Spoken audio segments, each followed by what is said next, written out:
सत्संगत जी प्रेम से कहना, सत्संगत आज चारों तरफ अशांति फैली हुई है। चारों तरफ हमें हाहाकार सुनाई दे रहा है। मानवता, इंसानियत धूमिल होती जा रही है। तो इसीलिए बार बार महापुरुष इस और ध्यान अग्रसर करा रहे थे। यहाँ कोई दुनियावी प्रलोभन नहीं दिए गए, बल्कि इस बात के ऊपर जोर दिया गया कि भक्ति कोई दुनियावी प्राप्तियों के साथ जुड़ी हुई शर्त नहीं है कि कोई दुनियावी प्राप्तियां होंगी तो हम सत्संग करेंगे, हम सुमिरन करेंगे, हम परमार्थ पर चलेंगे। यहाँ तो बल्कि दुनियावी प्राप्तियां, वस्तुओं से इंसान का ध्यान उस तरफ मोड़ा गया है जहाँ पर आनंद है। दुनियावी प्राप्तियां हो जाने के बाद भी क्या इंसान खुशी हासिल कर लेता है? जिनके पास वस्तुओं की कमी नहीं है, क्या वो खुश हैं? हमें आंकड़े बताए जाते हैं कि किस कदर जहाँ पर सामर्थ्यें हैं, दुनियावी पदार्थों की कमी नहीं है, पर कैपिटा इनकम बहुत है, लेकिन वहाँ पर सुसाइड लेवल्स भी काफ़ी ऊंची रेशो वाले हैं। इस प्रकार से हम संसार की तरफ जब देखते हैं तो महापुरुषों ने ये निचोड़ निकाला है कि इंसान तो दुनिया से और दुनिया के सिलसिलों से सुख की उम्मीद करता है। महापुरुषों ने निचोड़ निकाला कि जे सुख को चाहे सदा तो शरण राम की ले, कि इंसान अगर सदैवी सुख चाहता है, कुछ पलों के लिए नहीं, not just for few moments, always, सदा, जे सुख को चाहे सदा। सदा का मतलब होता है ऑलवेज, हर वक्त, लोक परलोक। तो जे सुख को चाहे सदा तो शरण राम की ले। इस राम की शरण लेने से, प्रभु से नाता जोड़ने से ही एक हमें आनंद और सुख हासिल होता है। तो इसलिए महापुरुष संत जन इस राम की तरफ हमारे मन को मोड़ रहे थे। संसार में रहते हैं, दुनिया में रहते हैं, इसलिए हमारा ध्यान संसार की तरफ ही रहता है। इस परमात्मा, ईश्वर, निराकार दातार की तरफ ध्यान नहीं जाता। अगर जाता भी है तब कोई मुश्किल की घड़ी आ गई, तब कोई रीति रिवाज, कोई रिचुअल्स का पालन करना है, तब। महापुरुषों ने कहा कि इस प्रभु परमात्मा निराकार के साथ नाता जोड़ लो, इस राम की शरण ले लो। इस प्रभु परमात्मा ईश्वर को जीवन का आधार बना लो। सुख की घड़ी है तब भी, कुछ पाया है तब भी, कुछ हाथों से निकल गया है तब भी। इसीलिए महापुरुषों ने कहा कि सुख ना ये जग करे जो बहुते मीत, जो चित राखे एक से सुख पावे नीत। कहते हैं कि जो इस एक जो चित राखे एक से, जो इस एक प्रभु परमात्मा, इस ईश्वर निराकार दातार, इसके साथ अपना चित्त जोड़ लेता है, ये मन जोड़ लेता है, तो वही निता प्रति सुख प्राप्त करता है, वो आनंद का भास करता है। तो इसलिए महापुरुष यहाँ पर हमें यही ध्यान दिला रहे थे कि इंसान, ठीक है तुम संसार में पैदा हुए हो, तो ये संसार के पदार्थ हैं, इनका भोग कर रहे हो, इनका सेवन कर रहे हो, इनमें विचरण करते हो, लेकिन ये एहसास रहे कि ये सब कुछ मिट जाने वाला है, ये सब कुछ यहीं का यहीं रह जाने वाला है। इंसान सारी उम्र लगा देता है, सारा जीवन लगा देता है, सारी शक्तियां लगा देता है दुनियावी प्राप्तियों के लिए, लेकिन जिस स्रोत से आनंद मिलना है, जिससे इस आत्मा का भी कल्याण होना है, इसकी तरफ अग्रसर नहीं होता। कहने वालों ने कहा है, everything else can wait but the search for God cannot wait. Everything else can wait, लेकिन हम इसी की तरफ ध्यान नहीं देते। मैं फूल चुनने आया था बागे हयात में, दामन को खारजार में उलझा के रह गया। मैं फूल चुनने आया था, इस मंजिल को पाने आया था, इस इटर्नल ट्रुथ को पाने आया था, अपने आप को जानने आया था, लेकिन मैंने अपने दामन को खारजार में उलझा के रख दिया। कांटों में ही उलझा रहा, विषयों विकारों में ही पड़ा रहा, मौज मेले में ही पड़ा रहा, छीना झपटी में पड़ा रहा, तेरे मेरे में ही उलझा रहा, निंदा बखीली में पड़ा रहा, दूसरे को हंसता देखकर जलता रहा, और इस प्रकार से हर प्रकार के एक मैंने ऐसे साधन अपनाए, लेकिन मैंने वो यत्न नहीं किया जिसके बारे में कबीर जी ने कहा कि ज्ञान रतन का जतन कर।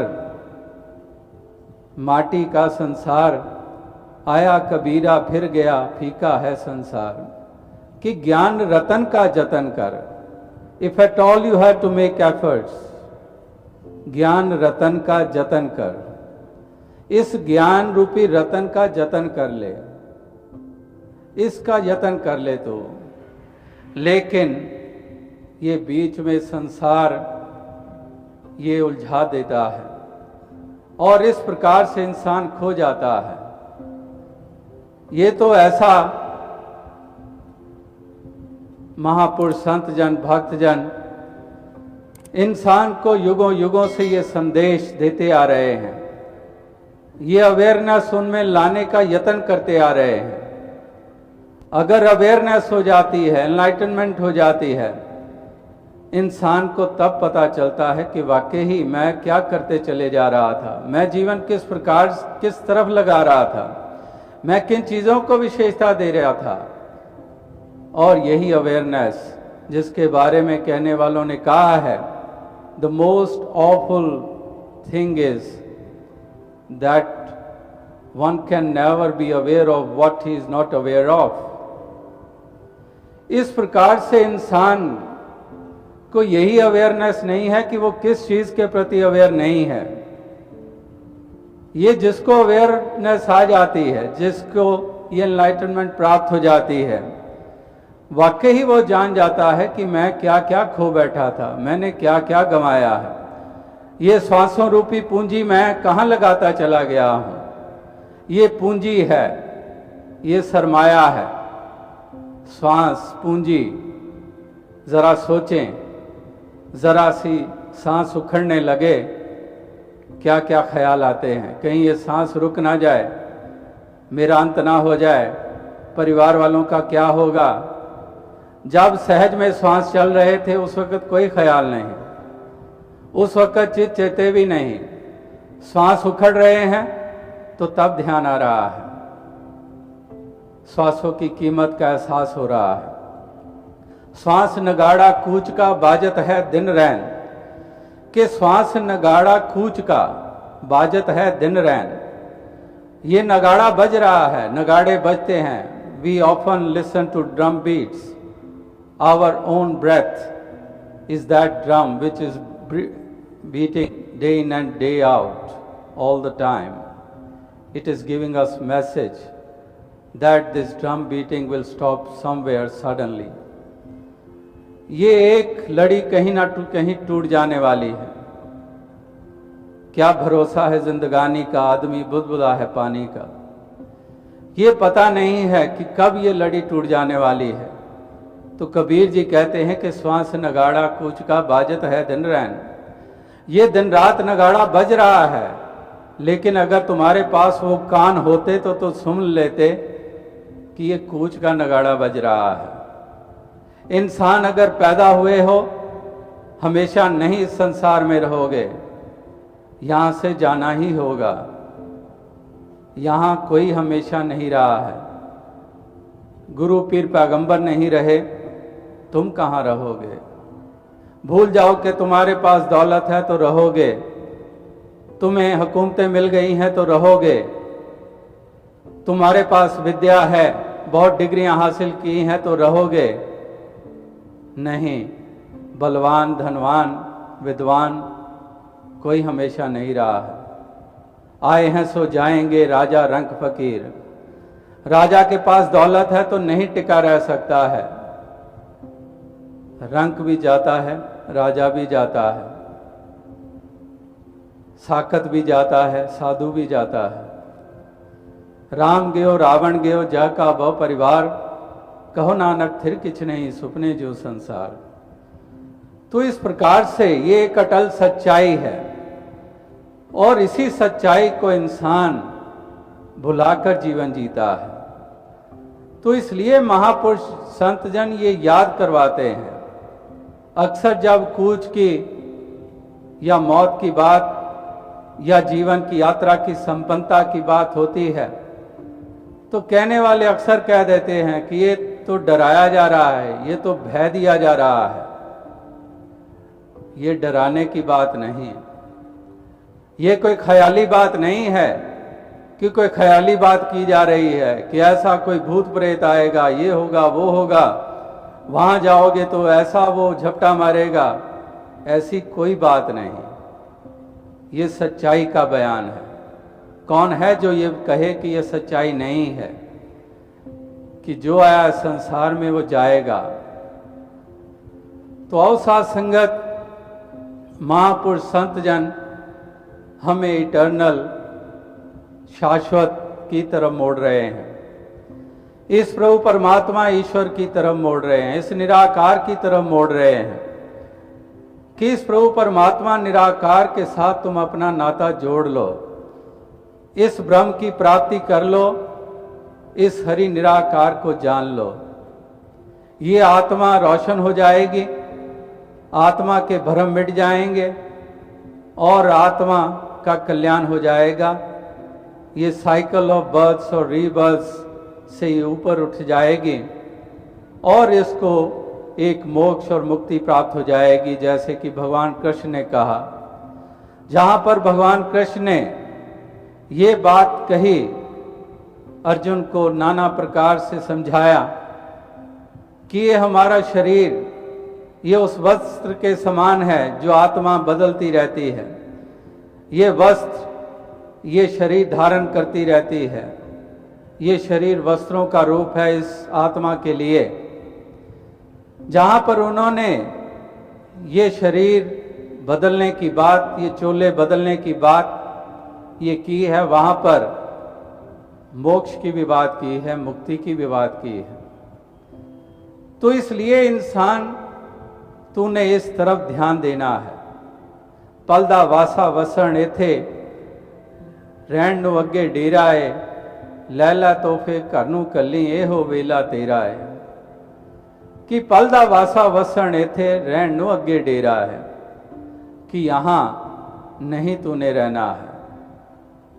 तो औसा संगत, ये ईश्वर पारब्रह्म परमात्मा, इस निराकार दातार का बोध करना है तूने, इसके साथ मन का नाता जोड़ना है, तभी तेरी आत्मा का कल्याण होगा, इसके बंधन टूटेंगे और तभी वास्तविकता में तेरे मन को भी वो सुकून, वो आनंद, वो ब्लिस प्राप्त होगा। तो औसा संगत, अजीब सी बात कि इस मन को अगर मोड़ना है तो वो भी मन ही साधन बनता है। किस प्रकार से इस मन को ही समझाना पड़ता है हे मन मेरे भूले कपट ना कीजिए। फिर मन को कहा जा रहा है, कपट कहाँ पर है? मन में ही है। और मन को ही कहा जा रहा है कि तू संवार ले। तो इस प्रकार से इस मन की तरफ महापुरुषों ने ये बार बार ध्यान दिलाया है। तो अवसाद संगत, इस मन में अगर ये दीप जग जाता है, अगर ये ज्ञान का उजाला स्थापित हो जाता है, तो ये मन रोशन हो जाता है और मन के सारे वो भ्रम मिट जाते हैं। भ्रम मिटते हैं तो इंसान ऐसी अवस्था में आ जाता है जिस अवस्था में रहकर जब जीवन की यात्रा को तय किया जाता है, वो आनंदमय यात्रा होती है, वो एक सुकून वाली यात्रा होती है। वहाँ पर फिर छीना झपटी नहीं, वहाँ पर त्याग की भावना पैदा हो जाती है, दूसरे के काम आने की भावना पैदा हो जाती है। फिर इंसान दूसरे के लिए ये जीवन की यात्रा को तय करना शुरू कर देता है। वो फिर एक अपने आप तक सीमित नहीं रह जाता है, वो केवल और केवल अपने लिए नहीं फिर सोचता है, वो निरंतर औरों के लिए सोचता है। उसको हर वक्त ये एहसास रहता है कि वाकई ही ये जो मुझे मिल गया है, ये जो दौलत मुझे हासिल हो गई है, यही सच्ची दौलत है, यही कायम दायम रहने वाली दौलत है। और ये बाकी सभी तो ये सबे कुछ मिट जाना है, ये बाकी सब कुछ तो मिट जाना है। तो इसलिए मैं खामखा क्यों अपने आप को उलझाए रखूं। तो इसलिए ये निरंतर ऐसे वो संकीर्णताओं से वो केवल अपने हर्षो हवस से ऊपर उठ जाता है और वो आनंद प्राप्त करता है। वही बात कि जे सुख को चाहे सदा, अगर इस आनंद को, इस सच्ची खुशी को हासिल करना चाहता है तो इंसान तुझे एक हमेशा इस प्रभु परमात्मा, इस निराकार, इस दातार से नाता जोड़ना होगा। महापुरुष संत जन यही आवाज दे रहे हैं कि इंसान अगर इस बात के ऊपर जोर दिया गया है कि प्रभु को जानना है, इस हरि परमात्मा के साथ नाता जोड़ना है, इसका बोध हासिल करना है, तो वहां पर यह भी बात बता रहे हैं कि तुम्हें साधन कौन सा अपनाना होगा, वरना तो इंसान ये सारी उम्र बिता देगा और सारी उम्र बिता देता है लेकिन इसकी प्राप्ति नहीं होती है। इंसान कहाँ कहाँ नहीं ढूंढता है। एक तो जहाँ से बात आरंभ की कि इंसान का ध्यान ही नहीं जाता, इस तरह अवेयरनेस ही नहीं आती है, ये जागृति नहीं आती है, ये विषयों विकारों में ही पड़ा रहता है, दुनिया और दुनिया के मौज मेलों में ही उलझा रहता है। इस प्रभु परमात्मा निराकार की तरफ ध्यान ही नहीं जाता है। और दूसरे प्रकार के लोग जिनका ध्यान तो जाता है लेकिन वो कहाँ कहाँ इसको ढूंढ रहे हैं, वनों में, जंगलों में। और महापुरुषों को कहना पड़ा कि काहे रे बन खोजन जाई, सर्व निवासी सदा लेपा तोहे संग समाई। कि काहे रे बन खोजन जाई, कहाँ ढूंढ रहा है, मोको कहाँ ढूंढे बंदे रे, मैं तो तेरे पास रे, मैं तो तेरे करीब हूँ, है निकटे सूझे नहीं, धृग धृग ऐसी जिंद, तुलसी यह संसार को भयो मोतिया बिंद। कि एक मोतिया बिंद आ जाए, कैटरैक्ट आ जाए, तो हम सभी जानते हैं कि चीज होते हुए भी करीब नहीं दिखाई देती है, हो भी नहीं और हर जा हो, हर जगह पर हो, हर जर्रे में किस शान से तुम जलवा नुमा हो, हर जर्रे में तेरी सूरत, हर पत्ते ते तेरा नाम। और जो जान जाते हैं वो देख रहे हैं, वो नज़ारा ले रहे हैं कि हर जर्रे में किस शान से तू जलवा नुमा है, हर जर्रे में तेरा जलवा देख रहा हूँ। और मोतिया बिंद, भयो मोतिया बिंद, मोतिया बिंद है तो कहाँ नज़ारा ले रहा है, हर जर्रे में कहाँ नज़ारा ले रहा है। तो हर जर्रे में सूरत तेरी, हर पत्ते ते तेरा नाम, इधर उधर चार चुफेरे तेरी सूरत तकदा है। तो इस प्रकार से जिनको ये नज़र मिल जाती है वही ये नज़ारा ले पाते हैं। दीदार की तलब के तरीकों से बेखबर, दीदार की तलब है तो पहले निगाह मांग। कि एक दीदार की अगर तलब है तो वो केवल निगाह ही चाहिए, वही ज्ञान चक्षु, वही ज्ञान नेत्र, वही ज्ञान की निगाह। ये आंखें तो देखती हैं, लेकिन अगर ज्ञान नहीं साथ जुड़ता तो आंखें होते हुए भी बेमायने हो जाती हैं। ज्ञान अंजन गुरु दिया, अज्ञान अंधेर विनाश, हरि कृपा ते संत भेटिया, नानक मन प्रकाश। तो इस प्रकार से ज्ञान अंजन गुरु दिया, तो ये आंखें, ये ज्ञान की आंखें जिनको मिल जाती हैं तो वही एक ये नज़ारा ले पाता है तो ये फॉर्मलेस, अजीब सी बात लगती है। तो कबीर जी को पूछो, कबीर जी तुम क्यों कह रहे हो कि मैं सर्व निरंजन डीठा, डीठा देखने को कहते हैं। क्या कबीर जी के लिए परमात्मा सॉलिड हो गया था? नहीं, कबीर जी के लिए भी ये फॉर्मलेस एंटिटी था। फिर क्यों कह रहे हैं कि मैं दर्शन ले रहा हूं? तो आओ साथ संगत, कहने का तात्पर्य क्या है? कहने का भाव यही है कि महापुरुष संत जन यही पुकार पुकार कर कह रहे हैं, यही इंसान को आवाज दे रहे हैं, यही इंसान को संदेश दे रहे हैं।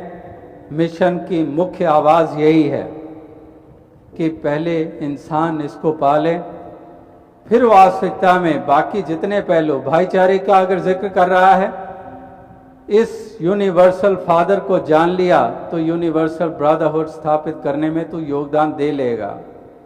एक ब्रदरहुड की फीलिंग्स जाग जाएंगी अगर जान लेगा तो पहले नो गॉड, ये वर्शिप।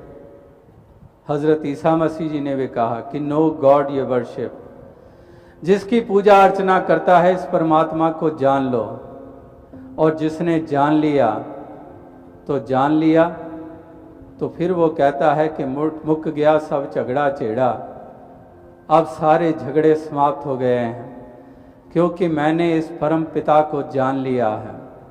जब जान लिया है अब कोई झगड़ा बाकी नहीं रहा है। तो भाईचारा, ब्रदरहुड, ये भाईचारा स्थापित करने में हम अपना योगदान देने लग पड़ेंगे। हम भाईचारा भंग करने में नहीं, भाईचारा बढ़ाने में लग जाएंगे। और अगर बोध नहीं है, इस एक को एक करके जाना नहीं है, तो फिर तो इंसान जो आज कर रहे हैं, दूरियां पैदा कर रहे हैं, एक पड़ोसियों के बीच में दीवारें खड़ी कर रहे हैं, पगड़ी और टोपी को अलग अलग किया जा रहा है, हिंदी और पंजाबी को अलग अलग किया जा रहा है, राम की जय बुलाने वाले अलग हैं, अल्लाह कहने वाले अलग हैं, गॉड कहने वाले अलग हैं, और गॉड भी अलग है, परमात्मा भी अलग है, अकाल पुरख भी अलग है। ये हमें समझाया जा रहा है, ये बताया जा रहा है, क्योंकि खुद अज्ञानता में है, खुद अंधकार ढो रहे हैं, अज्ञानता में खुद हैं, तो और हमें क्या देंगे? यही हमारे मनों में बात भरेंगे। तो और साथ संगत, जैसे वो शेरदास काफ़ी अरसा पहले बोला करता था कि शहर में उसको भी रहने के लिए घर न मिला जिसके हाथों ने कई शहर बसाए होंगे, कि शहर में उसको भी रहने के लिए नहीं मिला जिसके हाथों ने कई शहर बसाए होंगे।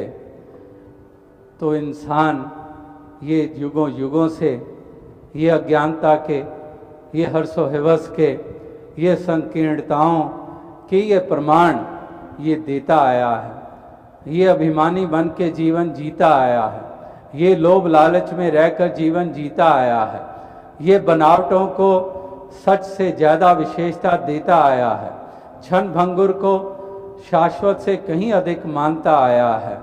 और इस प्रकार से इंसान अपने जन्म को कौड़ियों के भाव, वही जो गोल्डन अपॉर्चुनिटी, जो हीरे जैसा जन्म है, कौड़ी बदले जाए, ये कौड़ियों के भाव इस जन्म को ये गंवा के ये चला जाता है।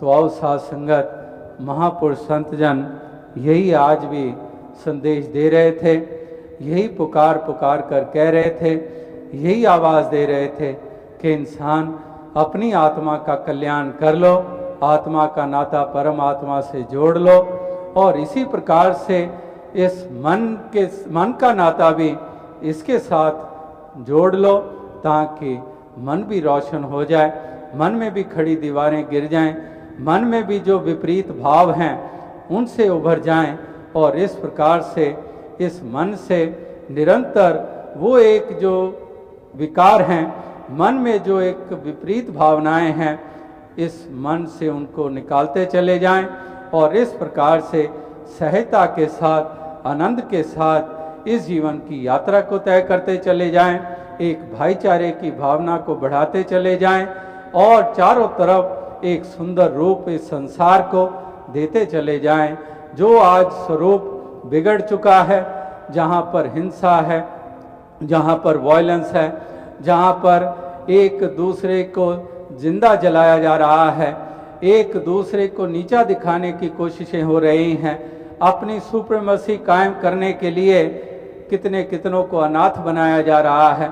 तो इस प्रकार से ये एक चाल जो इंसान ने पकड़ रखी है, तो दातार ऐसी कृपा करे कि सभी को समय रहते हुए ही जागृति मिल जाए, ताकि सभी अपने इस जन्म को सफल भी करें, अपने आप को आनंदित भी करें, और दूसरों को भी एक सुंदर देन देने में अपना योगदान दे पाएं।